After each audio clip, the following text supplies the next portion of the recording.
Akkam nagaa keessanii jirtu jecha daa'ima qabdu taanaan egaa taariitii barnoota nama qabadhee jiru isin qunnamees ta'uu danda'a. Mee kanaaf akka armaan gadiitti hordofaa. Innis kan maal jedhudha?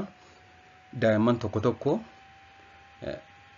erga dhalatanii booda erga mataan irraa rifeensi mataa irraa haadamee boodas ta'e osoo irraa hin haadamin maaliif rifeensi mataa irraa harcaa yookaan rifeensi mataa biqiluu dida kan jedhudha.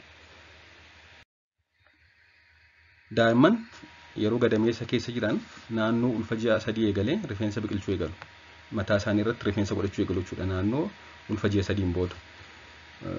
Daa'imman hedduun yeroo dhalatan rifeensa xiqqoo kan mataa irraa qaban ta'ee booda baay'achaa deema. Kun egaa dheerina isaa osoo baay'ina isaa densitii jechuudha.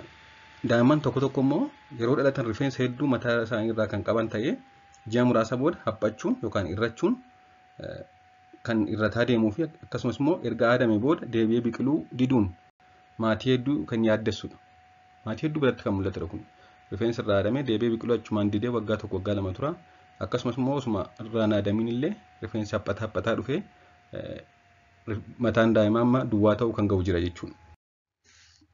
Rifeensi sadarkaa guddinaa lama qaba. Innis yeroo dheerataa deemuu fi yeroo guddina hin agarsiisne yookaan growing phase and resting phase kan jedhamu jira.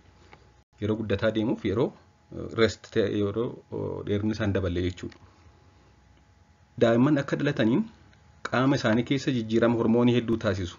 Keessumaa yeroo gadameessa dhaatii ba'an yookaan yeroo ciniinsuu hormoononni hedduun qaama isaanii keessa jijjiirama taasisu jechuudha. Kunis immoo istireesii ciniinsuurraa kan dhufe qaama isaanii keessa hormoononni adda addaan oomishamu. Isaan kana keessaa kanneen yeroo ta'etti rifeensi isaanii akka harca'u yookaan hin biqille taasisan isa tokkodha jechuudha.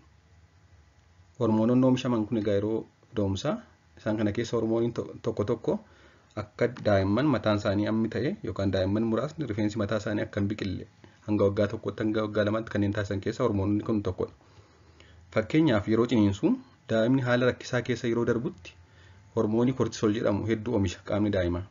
Ciniinsuun egaa akkuma beekamu istireesiidha. Haadhaafis daa'imaafis yeroo gadameessaadhaatti ba'uuf jedhu istireesii kana keessatti hormoonii istireesii ta'e yookaan istirees hormoon kan jedhamu kortisoolii oomishu jechuudha. Kortisooliin kun istireesii sana dandamachuuf faayidaa hedduu qaba. Akkasumas immoo daa'imni dhalatee gadameessaa alatti akka addaabti godhu akka sarvaayiv godhu taasisuuf gahee guddaa qaba jechuudha.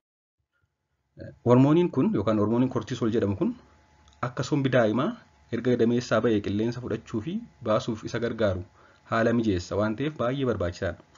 Respiratory distress syndrome kan jedhamu jira. Daa'imman yeroo isaanii hin gahin dhalatan sombi isaanii yeroo argansuuf gahuu didu isa kan ittisuuf gargaara kortisool kan jedhamu. Kanaafuu hormooniin kun baay'ee barbaachisaadha. Akkasumas hormooniin kun akka daa'imni jireenya gadameessaa alatti wal baruuf yookaan akka qaama haadhaa yookaan garaa alaadhaa alatti of danda'ee jiraatuuf dalagaa hedduu hojjeta. Dalagaa kana keessaa tokko annisaan gara wantoota hedduu hin fayyannee dhiisee gara kanneen jireenya daa'imaaf baay'ee barbaachisan akka oolu taasisa. Amma daa'imman gadameessaa ala yeroo ba'an sarvaayiv gochuu yaalu, addaabtu gochuu, gadameessaa ala jiraachuu addaabtu gochuu yaalu jechuudha. Yeroo kana immoo hormoonota kanatti isaan gargaara. Hormooniin kortisool jedhamu kun immoo maal godhaa? Annisaan gara bakka hin barbaachifnee dhiisee gara dalagaa qaamaa bakka barbaachisu bakka akka daa'imni jiraatu taasisu garas akka deemu taasisa. Kanneen jireenyaaf hedduu faayidaa hin qabne keessaa tokko immoo rifeensa waan ta'eef guddinni rifeensaa dhaabuu danda'a.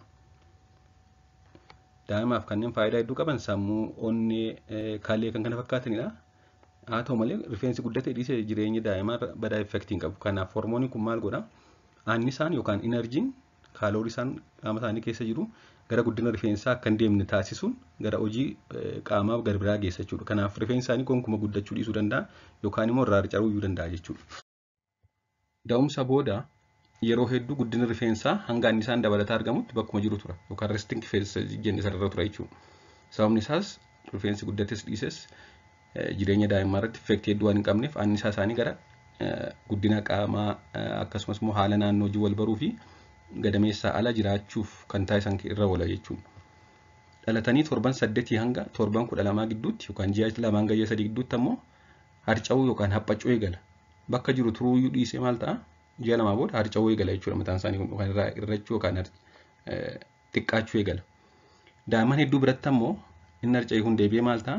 Naannoo umurii ji'a 5 hanga naannoo umurii ji'a 7tti ofuma isaa deebi'ee biqiluu eegala. Haa ta'u malee hanga naannoo waggaa 2tti baay'atee biqiluu dhiisuu danda'a. Kun egaa noormaalidha jechuudha, kan eegamudha jechuudha. Yoom akka rifeensi isaanii hir'atu, yoom akka deebi'ee biqilu fi kan kana fakkaatan kan murteessu maadha? Tokko saaladha. Lammaffaan sanyii yookaan jeenetikii effektii qaba. Akkasumas immoo turtii ulfaa gamiin booda akka dhalate, yeroon gahee dhalate moo osoo ulfi ji'a 9 guutiin dhalate moo akkamii kan jedhu. Akkasumas immoo haala kamiin dhalate, ciniinsuun dhalate moo baqaqsanii yaaluun dhalate moo akkamii kan jedhu. Akkasumas immoo erga dhalate booda nyaata gahaa argateera, aannan gahaa argateeraa fi kan kana fakkaatan irratti waan hedduu irratti hundaa'a jechuudha rifeensi mataa. Daa'imman irra rifeensa haaduun akka baay'atuuf taasisa kan jedhan jiru namoonni tokko tokko. Yooma rifeensa mataa isaanii dafnee irraa aanne akka dhalataniini dafanii rifeensa biqilu kan jedhu jira. Yeroo aadamu baay'atee fi gurraacha'ee mul'achuun isaa hundee isaan waan mul'isuuf malee rifeensatu baay'ate miti. Rifeensa haaraa dhufe miti jechuudha. Garuu yeroo irraa aannu beeziin isaa yookaan hundeen isaa baay'ata. Akkasumas immoo beeziin rifeensaa yeroo hedduu gurraacha waan ta'eef kanaaf akkas ta'ee mul'ata malee rifeensa haaraa baay'ee dhufe miti jechuudha. Akkuma kanaan dura kaasne haalli fi baay'inni rifeensa mataa daa'immanii sanyiin kan deemu yookaan rifeensi mataa abbaa akkamii kan haadha akkamii yookaan jeenetik kompoonentii qaba jechuudha. Akkasumas immoo baay'ina hundee rifeensaa daa'imni qabu irratti hundaa'a. Akkasumas baay'inni hundee rifeensaa yookaan heer foolikil daa'imni tokko qabu erga dhalatee booda hin dabalu. Baay'ina rifeensaa dabaluun hin danda'amu jechuudha. Maaliif heer foolikil yookaan hundeen rifeensaa namni tokko uumamaan qabu yeroo dhalatu xumurameera. Sana erga dhalatee booda hundeen rifeensaa haaraan kan hin bahu jechuudha. Kanaafuu mataa aaduun yookaan rifeensa mataa aaduun akka rifeensa hedduu ta'ee biqilu taasisu jechuudha yeroo hedduu. Halluu, jabinnii fi laafinni rifeensa daa'immanii waggaa 2 jalqabaa hedduu jijjiiramaa kan deemudha. Haa ta'u malee yoomii fi akkam akka ta'u tilmaamuun hin danda'amu. Yoom akka mataan isaanii irraa rifeensi irraa harca'u, yoom akka deebi'ee baay'atee biqilu, yoom akka kaleeriin isaa jijjiiramu predict gochuun yookaan tilmaamuu hin danda'amu jechuudha. Haa ta'u malee hedduu jijjiirama. Kanaaf akka waliigalaatti maatiin waa'ee haala rifeensa mataa daa'immanii kan isaan qabaatan jaallachuuf malee akkas ta'uu dide jedhanii itti of dhiphisuun qaban jechuudha. Osoo rifeensi daa'imni tokko torban darbee rifeensa hedduu mataarraa osoo qabu torban irraa immoo torban itti aanu immoo rifeensi mataarraa dhibuu danda'a. Halluunis akkasuma jijjiiramuu danda'a. Kanaaf wanta mucaan sun qabu appreciate godhanii waliin jiraachuu kan mataa isaanii haala sanaan sirreessuufi malee akkas ta'uu didee irraa irratti akkas ta'ee jechuun barbaachisu jechuudha. Kun yeroo hedduu noormaaliidha, waan ofuma isaa deebi'ee naannoo waggaa 2 sirraa'udha. Yaaddoo tokkos kan fidu jechuudha. Waan dhaggeeffattaniif hedduu galatoomaa. Turtii gaarii.